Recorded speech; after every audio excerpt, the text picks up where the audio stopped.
Our next guest is not new to the show, but it's been a while since he's been on the show, and he has actually two new books, and he writes under two different names. One is a pen name for his novels, and the other one he writes under his own name. So, Harold Phifer, welcome back to Black Authors Matter TV. I think it's been a couple of years since you've been on. Yes, it's been a while. Nice to get back with you, Ms. Richardson, and glad to be here. How you guys doing?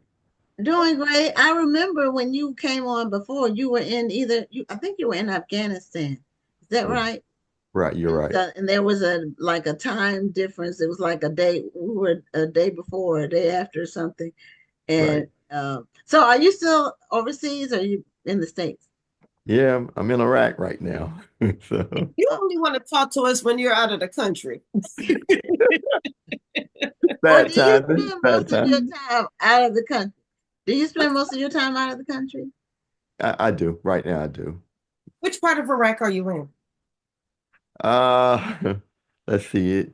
They Can you call it can you say are you a contract are you in the military or are you like a contractor? contractor. Okay.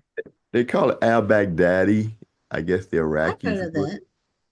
but most of the military mo call it al-Assad. But Oh, they would Alice. say something Yeah, different. I was stationed in Iraq for a little while. I was also in Afghanistan for a little while. Okay.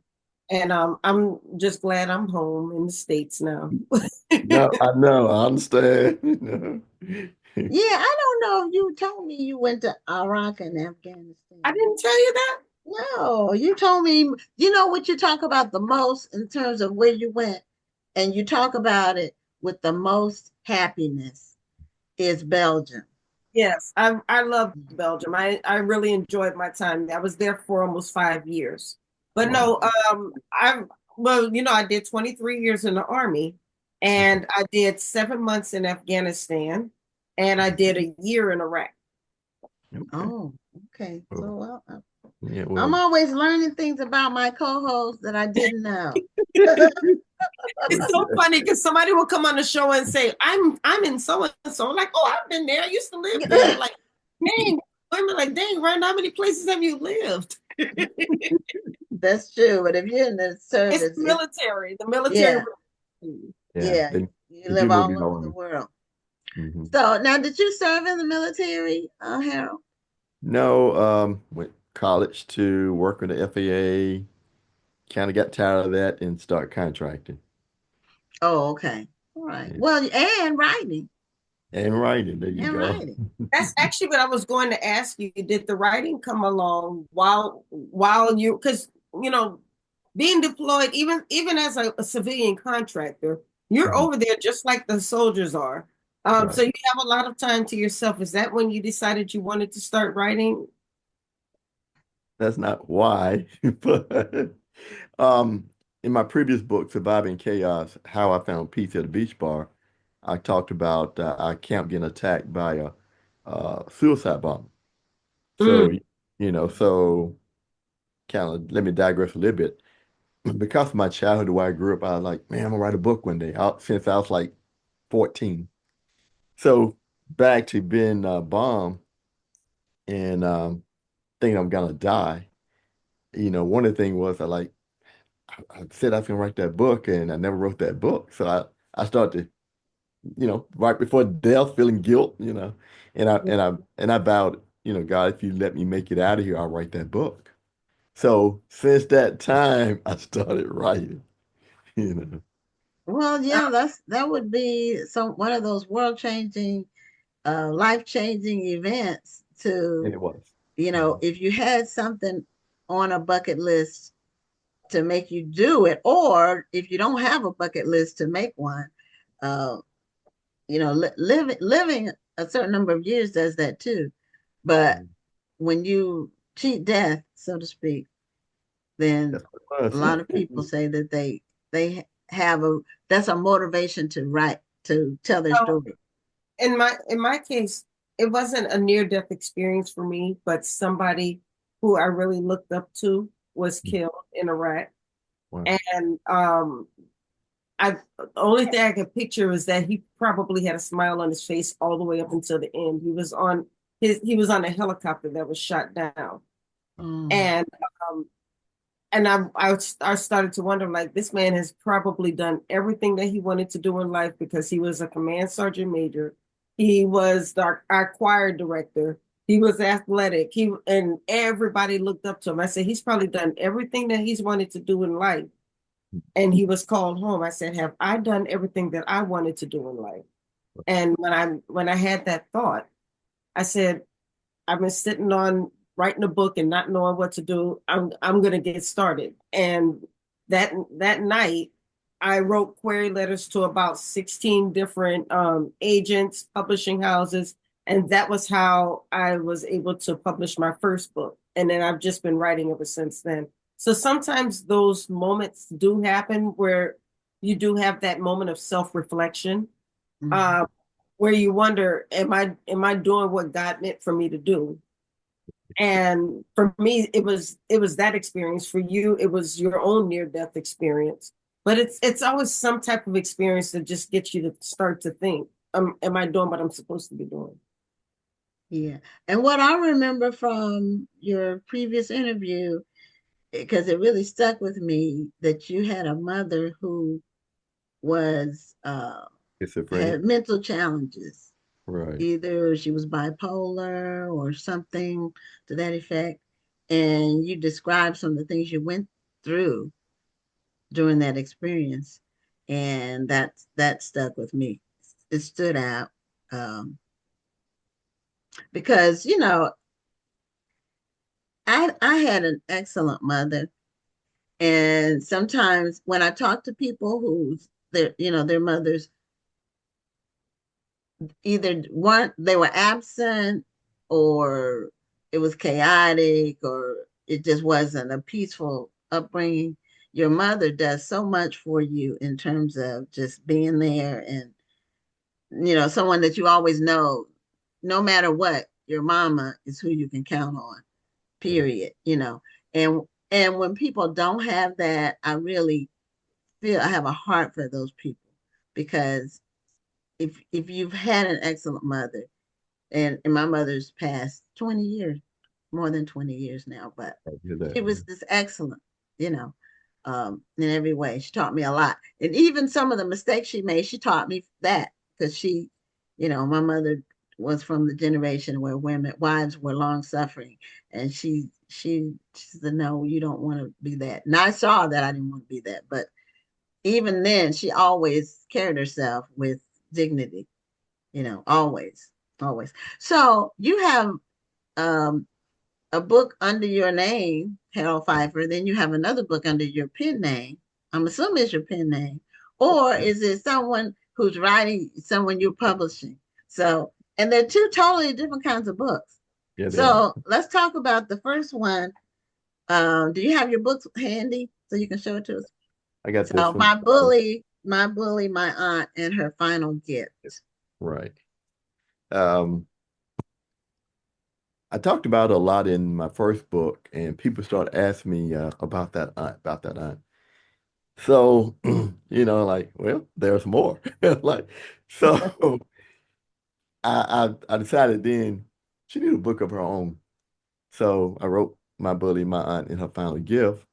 And it starts out almost kind of mean spirit, I admit that. But then, but you got to establish who she was. And once I got that established, it just almost humor from there. I'm just peeling back all the funny, wild things that happened. And they're funny now, but they weren't funny then. Or like if your mom or your parent tell you, go get me a switch. It's funny now, but it wasn't funny then. Or they tell you, I'm gonna beat the mess out of you or beat the dog mess out of you. It wasn't funny then, but it's funny now, right? So it's stuff like that that I shed on in the book. Because even though a lot of, I guess you say, trauma did happen, like I didn't want people to focus on the trauma. I wanted to entertain. I want to bring them with me, laugh with me, see the craziness. But I'm okay. But I want you to see it and get a kick at it.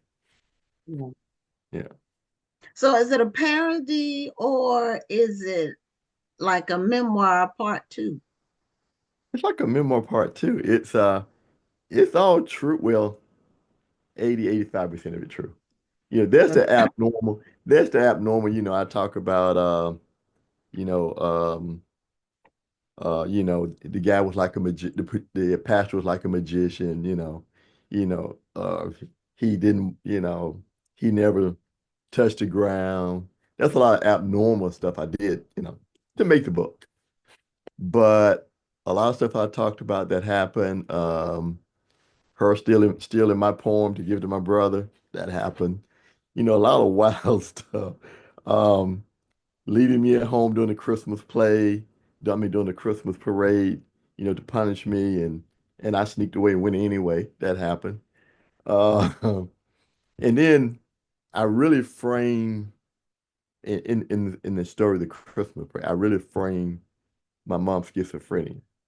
I gave an example of how it started, what goes on, so it's there.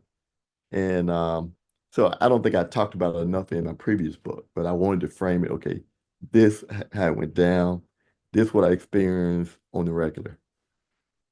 So, Okay, so it was schizophrenia that your mom had. It wasn't yeah, bipolar. I knew it was one of the, no, mental diseases. Um, but now, is your aunt in this book? Is it your mother's sister? right, right. And she wanted. My brother was 3 years older, better looking. Um, he was the outgoing kid, big smile, all that. Of course, I looked up to him, wanted to be like him. But I was smarter, more curious, more, that thirst for knowledge. So, she would try to ratchet me down to elevate him. So a lot of that is obvious in the book, but it all almost always blew up on, my brother because she wanted him to be who I was, but with the looks, you know. But he just had the looks.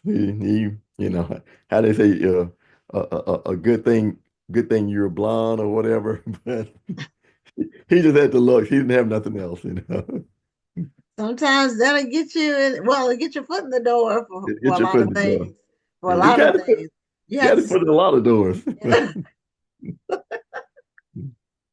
so without giving away the story of the memoir number two, It's okay. you called her your bully. Yeah. So what I'm trying to envision the timeline for your mother's mental illness and then your aunt. Were you living with them both? Did you end up living with your aunt after your mother? Uh, just tell us kind of Yeah. the timeline for Sure. the From like relationship. from like birth up until about 9, we lived with my aunt.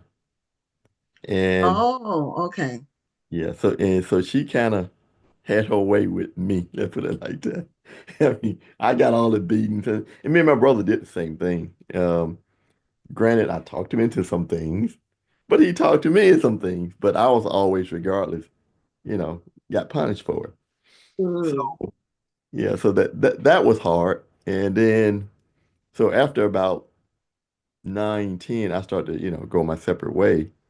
And by that time, we were living with my mom. And well, my mom was living at my aunt's house too, but my aunt treated us like servants, you know. Mm. So kind of good we moved away, but well, it was really good, especially on my behind. It's good we moved away.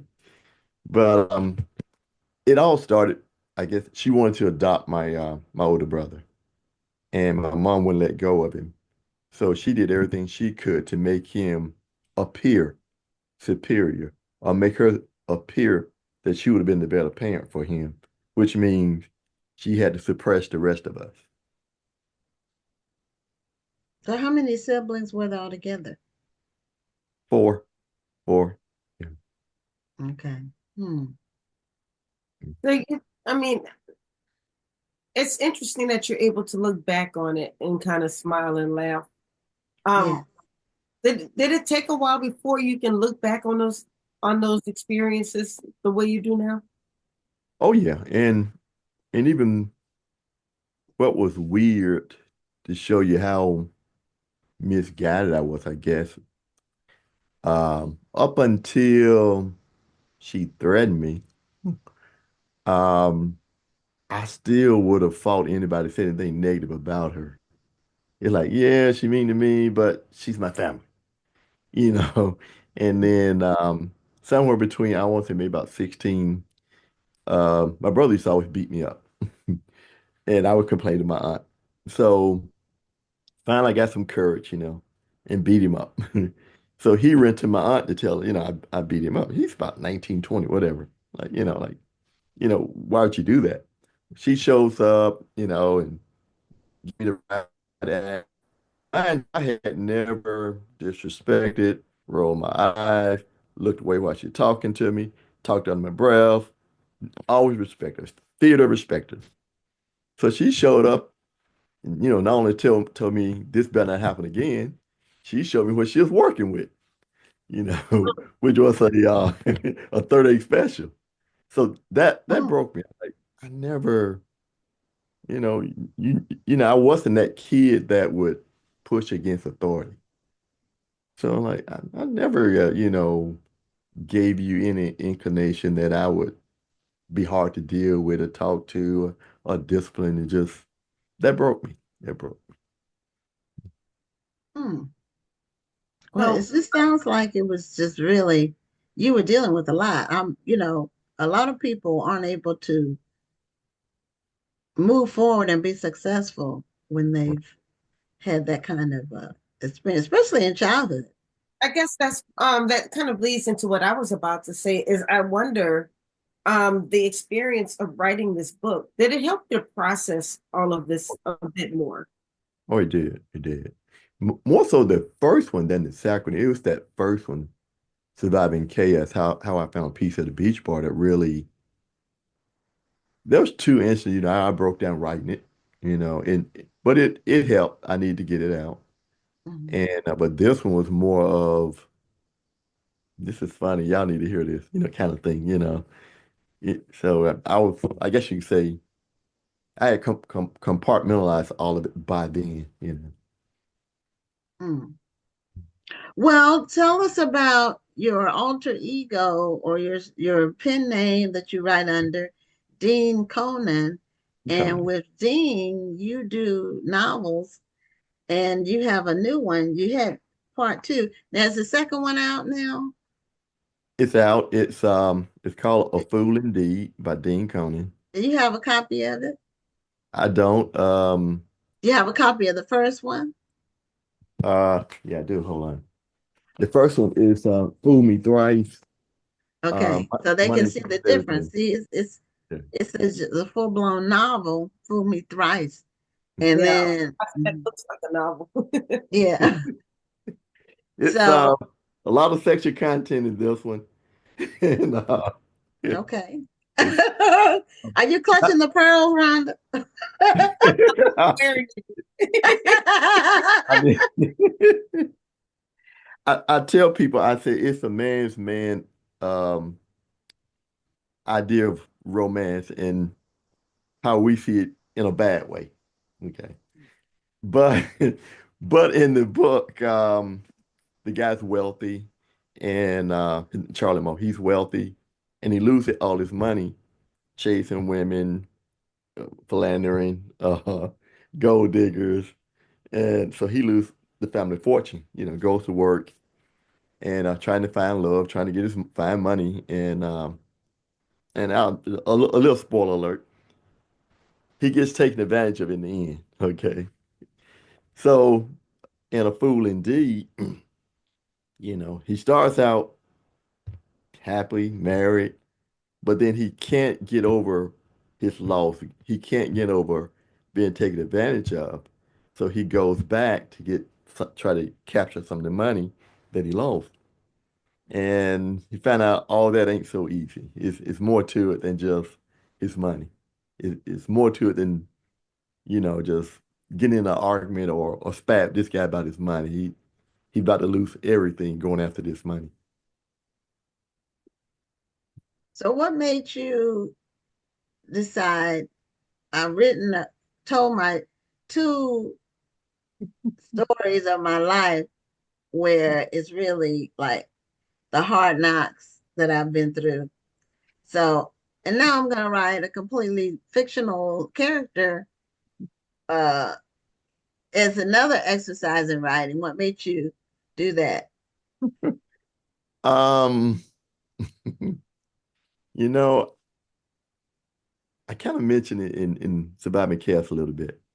My brother was one of those pretty boys, had women, and he had friends who were pretty boys. I got to know them. I got to watch the magic and all that, right? So I put a lot of things I observe and learn and Fool Me Thrice money changes everything. Okay. Okay, so Oh, Fool Me Thrice, the band on the cover is your brother, pretty more or much, less. pretty much, Well, yeah. truth is stranger than fiction. So a lot of fictional stories are based on real people, just they're Exactly. not named. Exactly. Or they're inspired. Let me say that Mhm. by real people. Yeah, let's say inspired. Yeah, They're yeah, inspired by real people. inspired by real Right. And you're right. And like I say, I felt writing your first book was hard to get better. And each book you write, people. or easier, shall I say. So I like, yeah, I got some more stuff I like to tell. So I'll write a fiction book. And so once I built this story, then it was kind of easy to do a fool indeed. So somewhere down the line, I will do a trilogy. Well, you did one thing that a lot of people don't do when they decide, I'm going to self-publish, I'm going to do a different take and do some fiction. Mhm. You got your cover done. Your cover really looks good. Thank you. Thank you. In both books. Right. Well, And thank for many people, a cover is what's going to attract them to the book. Yes, Right. Right. yes. So you can't skip on that. And I've been fortunate, like I said, I've been in a situation where I can put some money out there. And it's kind of my dream now, my kids are grown doing their thing. I'm like, this what dad want to do, So I can go after these things kind of a little bit more aggressive than I would have if I was, back with the family. Okay. Now, is your family with you in Iraq? No. No, no, my Most people kid, don't take their families with them. right? There's No, no, nowhere to put them anyway. Oh, right, okay. right. No, I got a daughter that's married in Atlanta, and I got a son about to get married in Dallas. So they're great. So it just, you know, I can do whatever I want to now. So I want to write, I want to tour, hopefully, hopefully do motivational speaking at some time. Uh, Mm. that would be great because you definitely have a story to tell. And I'm not even just talking about the books. You have a story to tell. Oh yeah. Yeah, and the hard thing is you don't want to tell all of it, like there's stuff that you leave out. Right. But that I couldn't put in a comical or entertaining way. There's a lot of stuff I left out. So there's stuff I don't mind sharing, say in person or in a room or whatever, or someone could tell me something and I'm like, yeah, I can relate, blah blah blah. This how it would happen, or maybe this what you shouldn't do. Yeah, I definitely could do that. Mm. When you had your own children, and how do you think your upbringing with your mom and your aunt affected your parenting style? I had a desire to be a parent. Weird, but I did, you know. And I was probably more of a pushover than than I probably would have been if I hadn't had, the parents I had. Mm, Um, because, nobody really parented me. I just got lucky and just made it on my own. And okay. so I guess in my head, I felt I wanted to fill that in for what I didn't have. Sounds weird, but No, no, because I know that happens with when people uh did see I because m- my mother was excellent. She also was a disciplinarian. uh So she was old school. So, even though at the time I was growing up, she had the right balance of love and discipline. It is a balance because you can your children can, you can be pushovers for your kids if you don't have that kind of backbone, and they can try you. right, Or sometimes they can play both ends against the middle with the mother and the dad. And right. we tried it a couple of times, but it didn't really work. um so because my mom, if we tried to, my dad would say no most of the time when you would ask him stuff. Can you go somewhere? No. So we would ask my mom, and she would say, no, ask your dad, because if something happens, he'll blame it on me. But you would try it.